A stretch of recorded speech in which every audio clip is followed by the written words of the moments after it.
If you're ever feeling down in life, for whatever reason, just be glad you're not 32-year-old Chicago rapper Lil Durk, who's been arrested for orchestrating a shooting with his OTF crew on August 18th, 2022 that led to a man's death. This shooting happened at a busy gas station in Beverly Hills, out of all places. He had the intentions of offing a rapper he was beefing with named Quando Rondo in retaliation for his homeboy Lil Tim, who killed Lil Durk's homeboy King Von. When they saw Quando Rondo chilling in LA, Lil Durk decided to pay him a little visit. He allegedly hired 5 of his crew members to fly to Cali, and that they did. Lil Durk even sent a text to one of his associates saying, quote, "Don't book no flights under no names involved with me." While the hitmen traveled to Cali, Lil Durk around the same time traveled in a private flight with a high-ranking OTF member named Canyon Grant. The crew met up with Grant at a local In-N-Out burger to arrange the payment and the process then buying the products used in the murder, including 2 sedans, ski masks, and guns. And they actually used the funds from OTF itself for plotting the murder, including OTF credit cards, which is pretty insane. And these aren't just any ordinary guns. These guns can convert into, get this, a machine gun, like something out of a mafia movie. When they pulled up, they fired 18 rounds into Quando Rondo's car, and even though he had survived the attack, he still had to watch his own cousin, Lil Pab, die right in front of him, traumatizing him for life.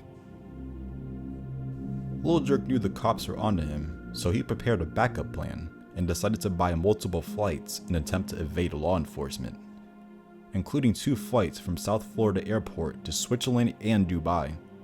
He even booked another flight that goes to Italy. He was arrested near the Miami airport before he was even able to make an escape. Laugh now, cry later. More like cry now and cry later, because Durk Banks is currently being held in Florida. He showed up this afternoon in the U.S. District Court for the Southern District of Florida, and of course he's still locked up in federal custody. His arraignment is supposed to happen in Los Angeles federal court within a few weeks.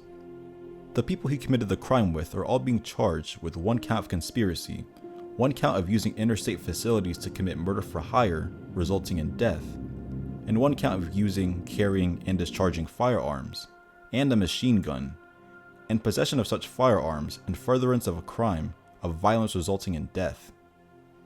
One of the people in OTF, known as OTF Jam, actually turned out to be a snitch, and this man wore a wire for years. He was released from prison after serving 12 years for an attempted murder, and this dude allegedly gave up damning evidence linking Lil Durk to the murders. Lil Durk makes good music, but he also makes some pretty bad decisions. Bro's a millionaire and could have just enjoyed his freedom and avoid petty street activity like Chief Sosa himself, but instead Durk Banks, along with his family, is facing a life sentence or possible death if these people are found guilty of their crimes. If these dudes wanted to play GTA so bad, they should have just waited for GTA 6 to come out. Because by the looks of it, Lil Durk is going to be in prison by the time they release it. And you got kids, bro.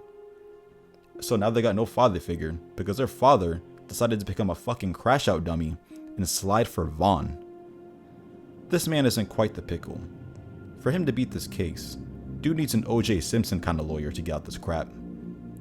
Lil Durk was out here picking up supermodels, but now he's in a cell with a bunch of greasy ass men that he has to share the toilet with now.